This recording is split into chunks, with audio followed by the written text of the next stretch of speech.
नमस्कार, आपण पाहत आहात परभणी दर्पण न्यूज नेटवर्क। या आहेत आजच्या ठळक बातम्या। जागतिक जल दिनानिमित्त सेलदरकर कॉलनी येथे जलपूजन कार्यक्रम पार पडला। यावेळी जलमित्र प्रतिष्ठानचे अध्यक्ष इंजिनियर शंकर आजेगावकर यांनी जुन्या जलस्रोताचे पुनरुज्जीवन व बळकटीकरण करण्याची गरज अधोरेखित केली।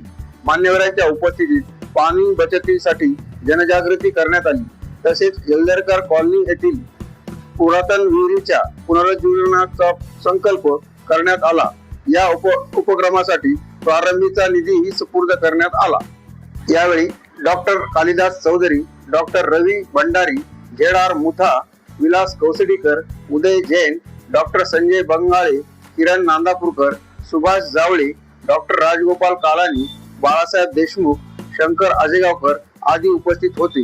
कार्यक्रम यशस्वी करण्यासाठी अजय हमदापूरकर, डॉक्टर गोपाळ दरक, जगताप सर, सतीश मोगरकर, शैलेंद्र कुलकर्णी, दीपक कुलकर्णी, शिवलिंग खापरे, रुस्तुम कदम, धनंजय मुलगीर, देशमुख, पानपट्टे, लासे, कचवे, आवर्गण आदींनी परिश्रम घेतले।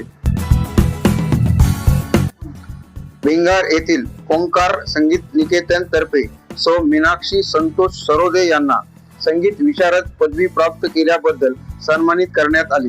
कठोर परिश्रम व निष्ठेच्या जोरावर त्यांनी हे यश संपादन केले असून संस्थेच्या वतीने त्यांचे कौतुक करत पुढील वाटचालीस शुभेच्छा देण्यात आल्या।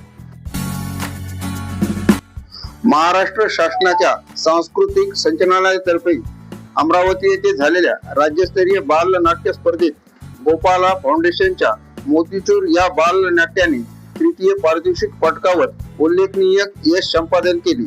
बालाजी दामुके यांना उत्कृष्ट दिग्दर्शनासाठी तृतीय क्रमांक, सई चिटणीस हिला अभिनयासाठी रौप्य पदक, तर आर्यन पैठणे याला गुणवत्ता प्रमाणपत्र मिळाले।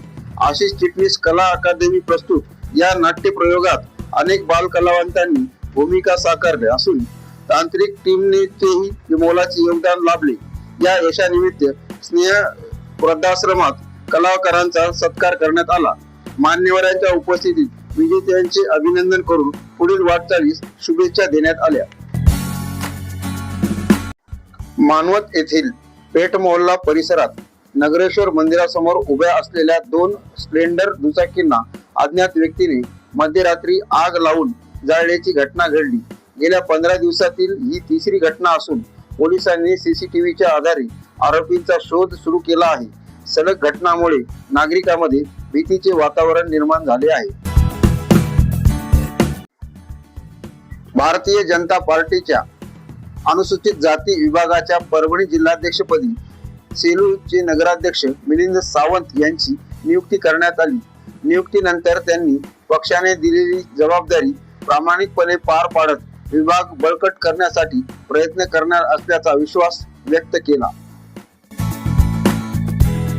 नाईक मराठवाडा कृषी विद्यापीठाच्या प्रक्षेत्रातील शेततळ्यावर बसविलेला सौर मोटार पंप चोरीला गेल्याची घटना उघडकीस आली। या प्रकरणी सुमारे 70,000 रुपयाचा मुद्देमाल अज्ञात चोरट्याने लंपास केला असून नवा मोंढा पोलिसात गुन्हा दाखल करण्यात आला आहे।